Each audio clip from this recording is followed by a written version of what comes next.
Hi guys, welcome back to the channel. It's your boy Proud. What am I doing? Like, what kind of introduction is that to the episode? Let's start that again. Hello all, welcome back to the channel. Why am I speaking like a robot now? I mean, let's take this seriously, Proudy. At least for once, let's just take this seriously. Although, I am the same person that hasn't taken this save seriously so far. In the last episode, we beat Preston North End away by 2-1 with a winner from Roundup Thomas, which is only his third goal of the season. And we signed him for Real Madrid, so he should really be battering this league. He's not the only player we signed from Real Madrid as well, so we should be absolutely destroying this league. And yet, I can only get a lead of 1 point at the top of the table. In the last episode as well, I noticed I made an error, and I had announced that Liam Kelly was going to be playing in central midfield for us against Preston North End. I didn't even announce his signing in the episode. I mean, what a dumbass I am. But we have signed Liam Kelly from Reading for £6 million. And, well, he's a backup centre midfielder, really, for me, because we've only really got 3 options. And one of them's injured anyway. I feel like I've overspent it in some way. But the guy is playing for Feyenoord in real life, so European pedigree. In real life, not in the game, obviously. He doesn't play for Feyenoord in the game. If he did, then he would cost a lot more than £6 million. Now, we've only played 1 game since the win over Preston. And it was against Reading at home, which was Liam Kelly's old club. And we did beat him by a goal to 0. It was a very drab game, but it was settled by a Marvin Sordell header in the 37th minute. And, I mean, this bloke is going to carry us to the Premier League at this rate. But if you look at the table to the right, I have extended it so you can see more of the table. But we still are top of the league. We do have Stoke City still to play this season. But we've got Aston Villa and West Brom, both playoff hopefuls in this episode. We do need to win. I mean, I say that every episode. We do need to win. I mean, I probably am in the wrong job if I'm not trying to win games here. Oh, Proudy's confident now because he's top of the league for once. We have some good news finally, and Steve Mounier has said that he is now happy at the club because the interest from Crystal Palace and Brighton has faded, so therefore he is willing to stay at Huddersfield for the foreseeable future. I mean, he says the interest has faded, more that I rejected every bid I got for him, and I kept him at the club against his will. And Steve Mounier isn't the only person who is now happy at the club, and Marvin Sordell has come out and said that he is now happy at the club because of the amount of playing time I'm giving him recently. I mean, he should also realise that he is scoring as well, hence why he's still in the team. Like, I wouldn't be playing him if he wasn't scoring, even though he is the greatest striker that's ever lived, but I want to give every other team a chance. But now we move into the first match of the episode at home to Aston Villa, and we have a chance to extend our lead at the top of the table because Stoke are playing Man City in the FA Cup in this weekend.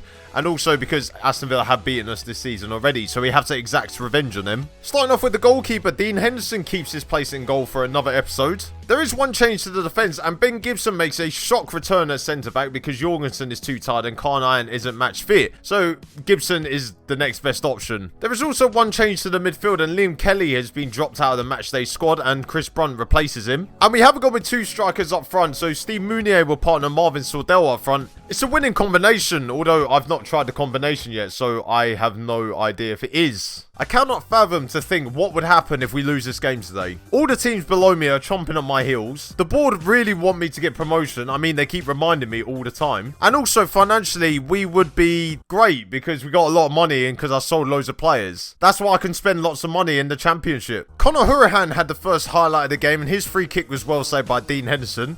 A sign of things to come. Andre Green then cut in from the left wing only a few minutes later and started running towards our box. And once he got to the edge of the box, he hit a shot which rolled straight into the bottom corner past Henderson. I mean, what do I pay Dean Henderson for? Just to stand there? So good passing play between Chris Brunt and Reguilon then found Philip Billing, who just launched the ball 60 yards aimlessly, and I thought nothing of it, until Marvin Sordell came out of nowhere and volleyed the ball past the keeper with his left foot to bring us back on level terms. I mean, does this bloke want to stop scoring? Like, I feel like we are going to win every game with him in the team. He scored the winner against Reading, he brings us back on level terms against Villa.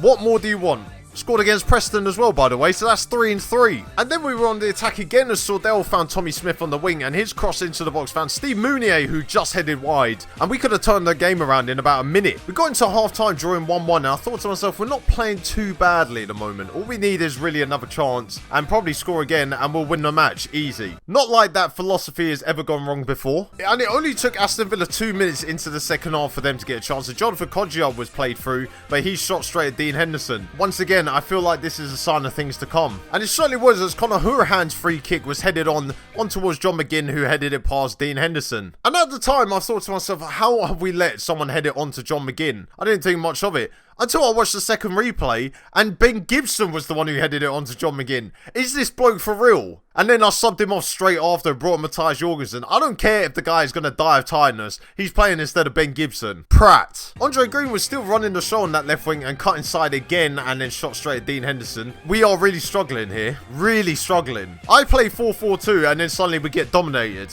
Brilliant. Conor Hourihane had another free kick on the edge of the box which flew over the bar. And then that was it. We lost 2-1 to Villa at home. It's always Ben Gibson, isn't it? Always on this bloody series, Ben fucking Gibson. Marvin Siddell also got man of the match in the 2-1 defeat to Villa, which doesn't really soften the blow for the fact we've lost to a team that are chasing us at the moment. And then he came up in the social media as we had a fan poll whether he should be in the team, and 71% of people said no. Although Junior said that, build your team around your best player. I agree with them. Let's get him into the coaching staff. Philip Billing has also acquired a British citizenship and has also celebrated the fact by getting himself injured with a twisted knee for 6 days. Why does this keep happening? Even when it's nothing to do with the fact that they're playing, they still get injured after something happens to them. Cardiff City have also ruined their own playoff hopes by hiring Thierry Henry as manager.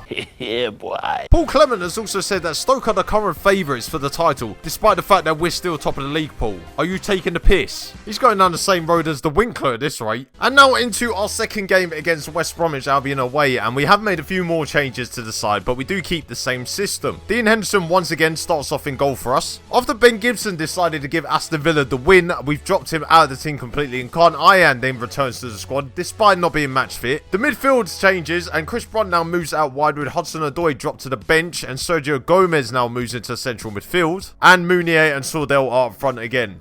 You love to see it. I selected the 4-4-2 because the scout report I got on West Brom said they were going to play a 4-1-4-1, and now they turned up playing a 4-2-3-1. Oh, we're screwed. As long as we don't lose, I'll be happy. Although Stoke are taking on Reading, who we've already beaten this season, so I can't really rely on the Royals to keep us top of the league. But it took until the 25th minute for the first highlight, and Steve Mounier sprayed the ball out wide for Ollie Burke, who then ran at the West Brom defence, crossed it in the box for Steve Mounier to put the ball in the net. So he started the move, and he ended the move. You love to see it. That is my complete forward right there, and that is the reason I've kept him at the club. In before everyone says that he's the shittest striker ever to play football. You're banned. Kiko Femenia then put the ball into the box, and after Rodriguez's header was put out and Rondon's shot was blocked, Alex Garcia picked up the ball and fired it past Henderson. 1-1. This is going to be a very difficult game now, I think. A very difficult game. I feel like the 1-1 at half-time is now the new 0-0 at half-time. I mean, there's still draws, but at least there's score draws, and at least there's some action in this match. Fabian Schär then picked up an injury, which meant he had to leave the field, so Matthias Jorgensen came back on again, despite the fact that I've been told week in, week out, I need to rest him. Well, I can't rest him because one's playing shit and the other one's getting injured. Marvin Sordell was struggling, so I decided to take him off and bring on Nick Powell to play in the number 10 role behind Steve Mounier. And the tactical change definitely worked, as Alex Garcia picked up the ball and fired it past Dean Henderson after a free kick failed. I really wish we signed Alex Garcia in January. I mean, I spent 8 million on Nick Powell at the start of the season. He's mainly injured. And then I sold Alex Pritchard. I've really got no one else to play number 10. And it was time to start taking the game to West Brom, so Callum Hudson-Odoi came on for Chris Brunt. And it produced another tactical masterstroke as Callum Hudson-Odoi started running at the defence. And after playing a 1-2 with Reguilon, he played it to Nick Powell, who fired it straight past the goalkeeper. 2-2. It's a Desmond, boys. It's a Desmond. And just when I thought we had a chance of winning this game, Sergio Gomez's corner was headed out of the box by West Brom, and they were on the counter-attack. But then Kiko Femenia lost the ball to Reguilon, and then we were on the counter-attack, so we were countering their counter-attack. And after Ollie Burke's cross found Steve Mounier, Nick Powell hit a shot, which then found his way to Callum Hudson-Odoi to win us the match, and the referee has given it offside.